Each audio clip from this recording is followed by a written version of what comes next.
আমরা সাধারণত চাবি দিয়ে ঘর খুলি, কিন্তু পৃথিবীতে এমন একটা জাতি আছে যারা চাবি দিয়ে তাদের পরিচয় আগলে রাখে। এই চাবিটি কোনো সাধারণ দরজা খোলার জন্য নয়, এটি একটি হারানো স্বদেশের শেষ দলিল। আজ থেকে প্রায় ৭৮ বছর আগে ১৯৪৮ সালে লাখো লাখো ফিলিস্তিনি যখন ঘর ছেড়েছিলেন, তারা সাথে করে টাকা পয়সা সোনাদানা নেননি, তারা নিয়েছিলেন ঘরের চাবি। তারা ভেবেছিলেন কয়েকদিন পর তারা নিজ গ্রামে নিজ ঘরে ফিরে আসবেন।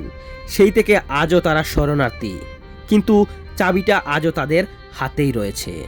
আজকের এই ভিডিওতে আমি আপনাদের এমন একটা জাতির সাথে পরিচয় করিয়ে দিব যাদের কথা আপনারা স্মরণ করলে আপনারা অবশ্যই কান্না করতে বাধ্য।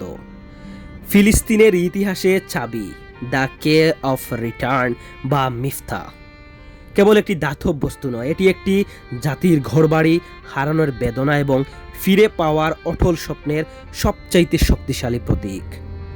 এই ইতিহাসের শুরু ১৯৪৮ সালে।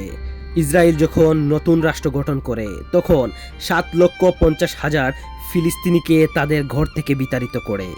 তখন অধিকাংশ মানুষ মনে করেছিলেন যুদ্ধ থামলে কয়েকদিন বা কয়েক সপ্তাহ পরে তারা নিজেদের বাড়িতে ফিরে যেতে পারবে।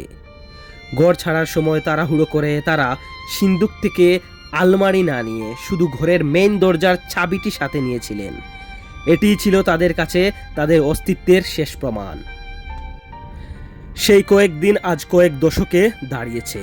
যারা ১৯৪৮ সালে ঘর ছেড়েছিলেন তাদের অনেকেই আজ বেঁচে নেই, কিন্তু মারা যাওয়ার আগে তারা এই মরিচা ধরা চাবিগুলো তাদের সন্তান বা নাতি নাতনিদের হাতে তুলে দিয়ে গেছেন।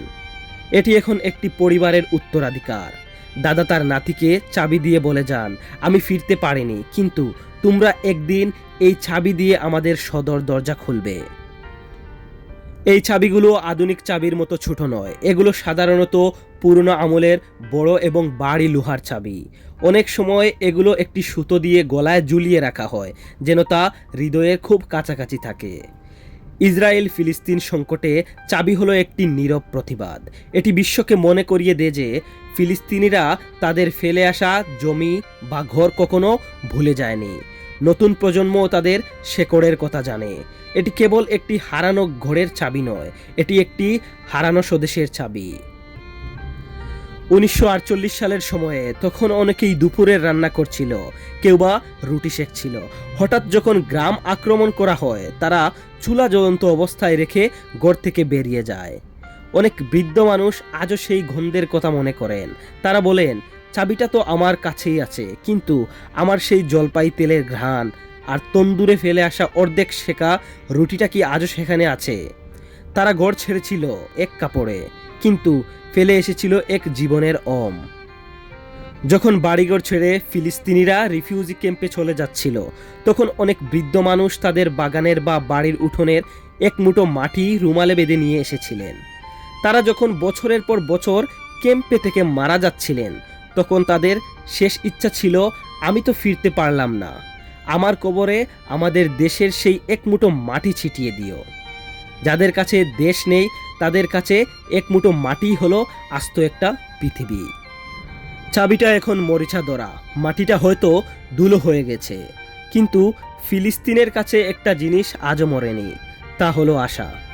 ইতিহাস হয়তো বিজয়ীদের কথা লেখে, কিন্তু এই চাবিগুলো সাক্ষ্য দেয় যে হারানো মালিকেরা এখনো তাদের নাম ভুলেনি।